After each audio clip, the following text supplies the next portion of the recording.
September 14 is another fiesta nitong aming baryo ng Santa Cruz Viejo, kung saan ay ginaganap to every 14 ng September. Mga kaibigan, another fiesta dito ng aming mahal na baryo ng Santa Cruz. Simbahan dito, mga kaibigan. So, maraming salamat pala sa iyong pagsikap nito, Father Umatang, at sa yung ibang mga tumutulong para ay mabuo itong simbahan. Yan, nakita nyo naman ay napakaganda ang kanilang mga dekorasyon ngayon para nitong fiesta ng The Triumph of the Cross ng Santa Cruz Viejo. Sa gilid ng may simbahan ay nakahanda ng mga kanopi para sa selebrasyon nito mamaya. At siyempre may mga pagkain pa para sa mga gustong magdala. 2 beses ang mag-fiesta dito ng aming baryo ng Santa Cruz. The Triumph of the Cross, September 14, at saka ang pagdating ng Santa Cruz or pagkaplag ng Santa Cruz, May 3. Ito nga ang cross na kung sinabi nila is May 3, kung saan ay doon nagtapuan.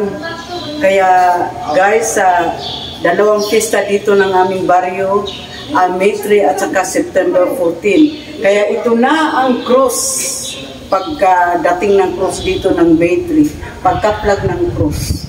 Blessed Sacrament, kung saan ay dati ay nasa altar to. Kaya ako'y nagtanong so it was 1972 or 1974, at of course yan ay pinatungan dito ng krus kung saan ay galing or pagkaplag sa krus. Kaya every May 3 yan ay fiesta pa rin dito sa aming lugar ng Santa Cruz Viejo. Mga kaibigan, napakaganda ang Blessed Sacrament na bato. Guys, makita nga dito sa taas at nandito rin ang mga one choir or grand choir dito sa taas ng simbahan. So, mamaya ay mag-umpisa na ang misa para nitong pag-celebrate nila ng September 14.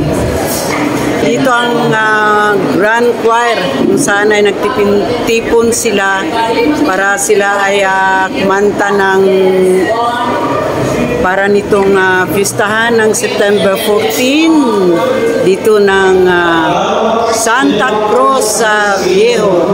Ang mga kaibigan, ito nga, malapit nang mag-umpisa ang misa nitong kapistahan dito ng Santa Cruz Viejo.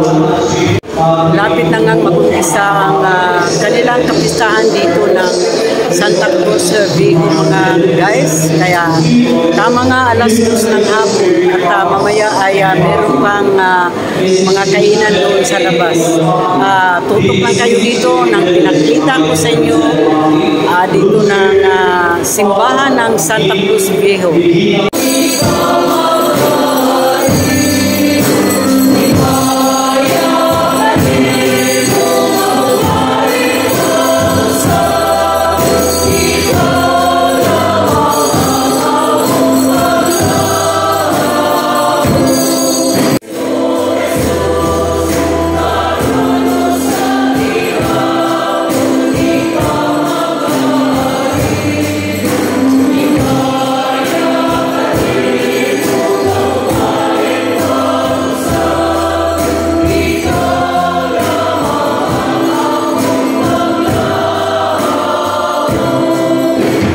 Yan, nag-umpisa na ang misa.